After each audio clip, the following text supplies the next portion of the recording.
What's up everyone and welcome back to another tutorial and another review. Today we're taking a look at Ollama.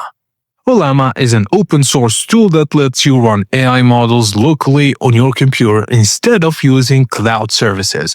Think of it as a way to use ChatGPT-like models offline, private and free, but powered by your own hardware. In simple terms, your PC becomes an AI server.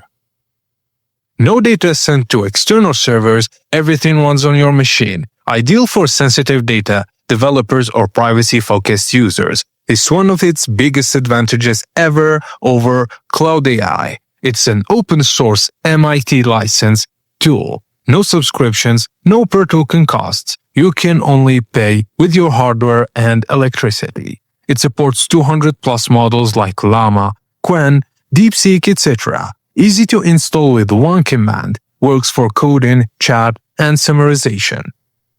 The one command setup, an OpenAI-compatible API key, makes it simple for developers and works with tools like LangChain. It's great for building AI apps locally. So you can run it locally, no API delays, and can respond in milliseconds depending on hardware.